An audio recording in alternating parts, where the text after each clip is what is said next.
want 50-50. I don't want anything less. I want winning. More wins than losses. Do you take on this challenge? We accept.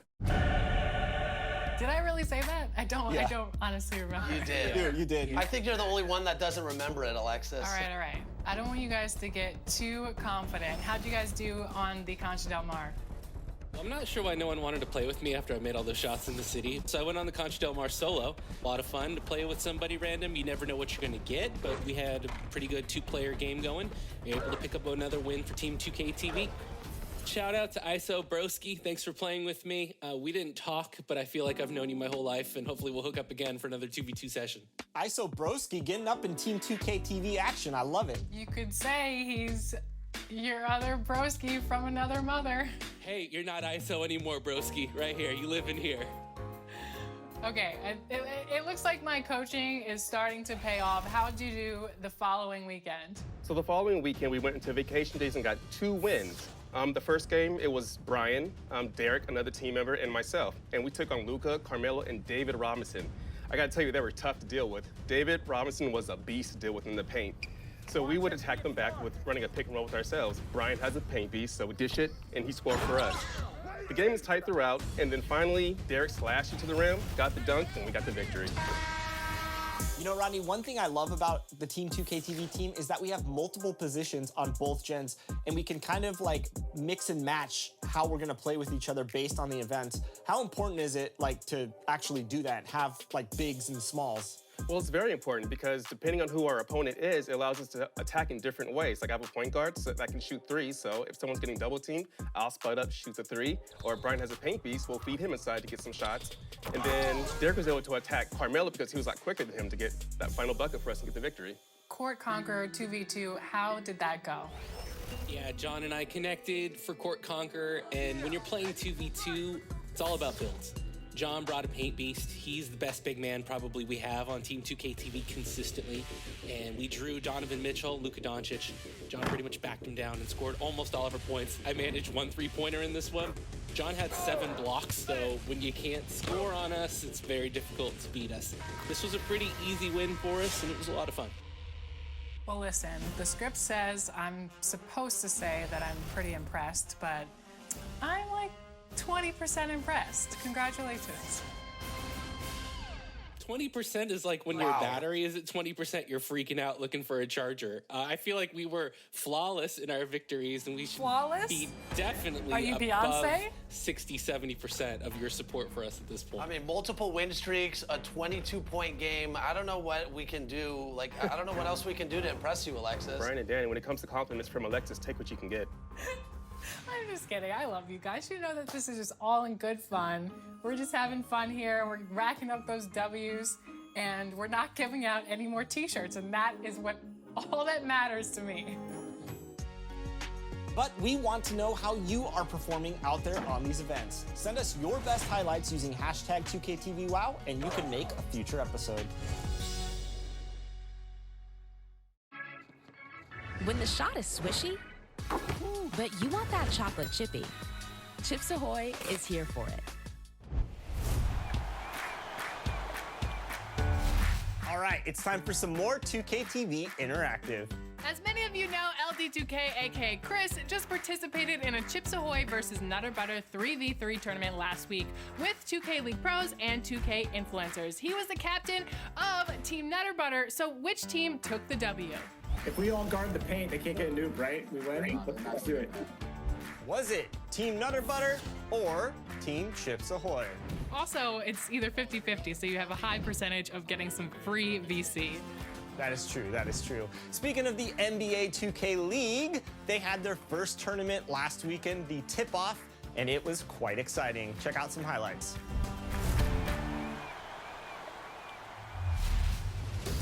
This past weekend capped off an outstanding 2K League tip-off tournament in the NBA 2K League's 5th season. Oh my goodness! Let's take a look back at the live in-person action. Sick. With power. In the semifinals, Lakers Gaming attempted to dethrone last season's tip-off tournament champions, T-Wolves Gaming. This ended up being a contentious series with heated verbal exchanges. T-Wolves talking trash to Lakers game. Relentless T-Wolves defense and creative scoring would guide them to the finals for the second straight year. So the T-Wolves, last year's reigning tip-off champions, trying to defend the title. In the finals, the T-Wolves gaming squad and 76ers gaming had a hotly contested series. Game 1 was a back-and-forth battle to the wire, with Dre hitting a big ISO jumper to go up 66-65. Tough shot. Oh, baby. Bear to Beast answered back with a big 3. Tony Green's it. And after a clutch slaughter block, Bear would nail another to go up 71-68, and the 76ers could not answer.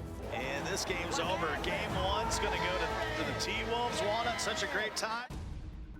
T-Wolves gaming carried that momentum from Game 1 to a second victory and became back-to-back 2K League tip-off tournament champions.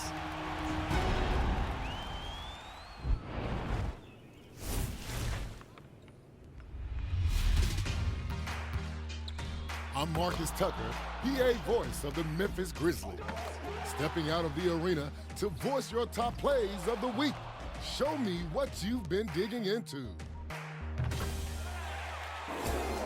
First play from Sticks TTG in the red.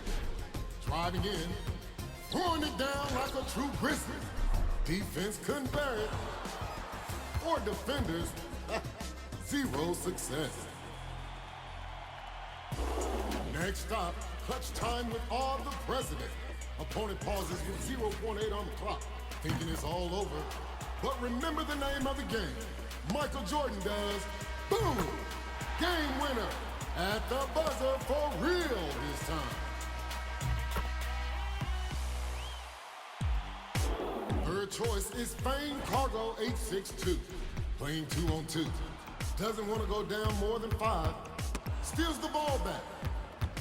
And posterize both defenders with zero gravity.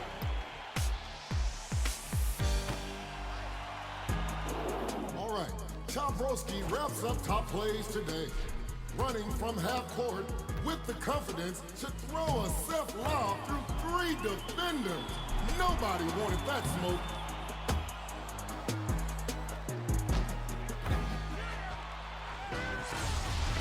Which play was your favorite? Vote now for your top play of the week. And remember that you can be on 2KTV by submitting your best plays using the hashtag 2KTVWow. I'll be back next week for more top plays action. Until then, see you inside your next Grizzlies game in 2K22.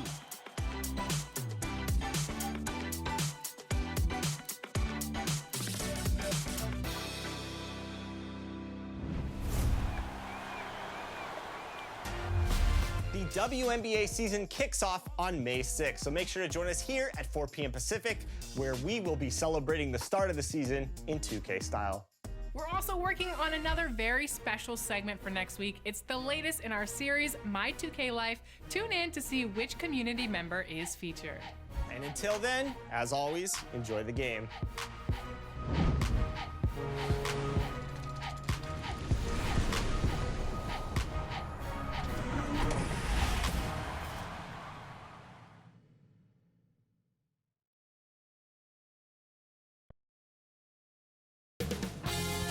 UK Sports welcomes you to the following presentation of the NBA.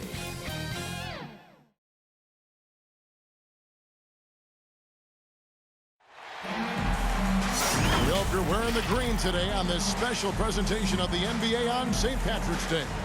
Kevin Harlan here with Greg Anthony and Clark Kellogg, and our sideline reporter is David Aldridge. Unfortunately, a troubled season they've had right down near the bottom, second to last in the West. And a win here, guys, would shift momentum in the season series tonight. It's their second of 3 games overall, and they'll need to draw on what they learned the last time around. Without question. I mean, you learn from wins and losses, maybe even more from losses. They took some hard lessons in that first game. Let's check out Pittsburgh's starting lineup. They've got Horford, and it's Marshall in at the 3 side. And defensively, no matter the size of the man he's guarding, Walker really puts up a fight. Some smaller guards pretend to battle. Walker will bang with you, try to front you, pull on your jersey, whatever it takes. He backs down from no one. Okay, well, let's go down to David Aldridge for a report from the sideline. Thank you, Kevin. Well, I was able to catch up with the head coach of the home team. Coach talked about his team's game plan in trying to contain Kemba Walker. Coach said that he knows Walker will get his points.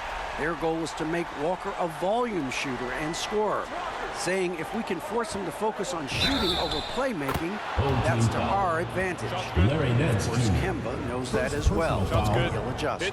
Guys, thank you, David. And an area that's often underappreciated for Horford, he's a fantastic passer. Nothing flashy. Great vision in the post or at the top of the key. And he just keeps it moving and finds the open man. And Lopez throws it down. Putting that stanchion to the test, the big fella, banging it down. Got that one up quick. Just around a minute and a half into the first quarter. To the middle, here's Nance, and Nance slams it in. Oh, inflicting some punishment with the two-hand flush. They're going for the throat. Now's the time to do it. Keep attacking that rim. Launches it. Pittsburgh pulls it in. Pass to Marshall. Shoots over Melton. Marshall can't hit. And, guys, not sure where his head was on that shot. Not what this offense was designed to create. Not at all. I mean, that's where they want him looking for a teammate, not trying to do it on his own. He needs to share the wealth there. Controls the rebound and puts it back up and in.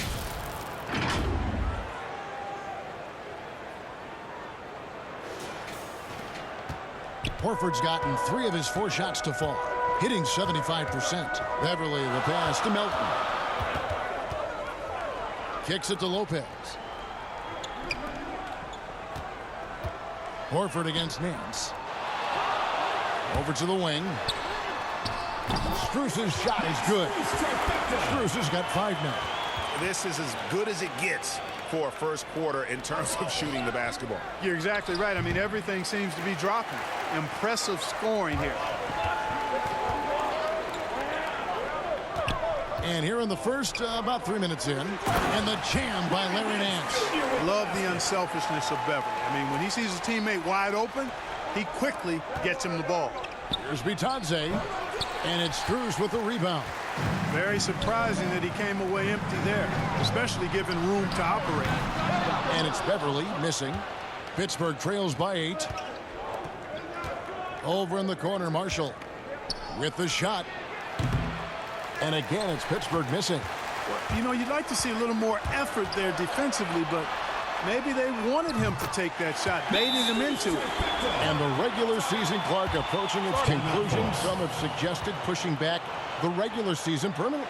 Well, we'll see if it gets traction. You know, the thought is that it's better to compete with baseball as an NBA league than for viewers during the football season. And the Force call their first time out of the game.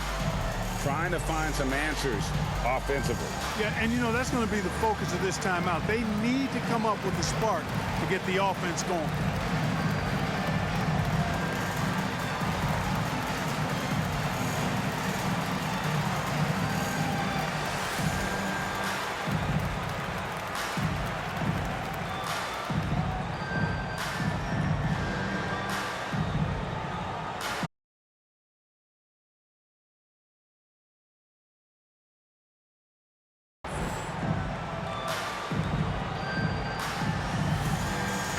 Teams changing it up here and making our way toward the finish.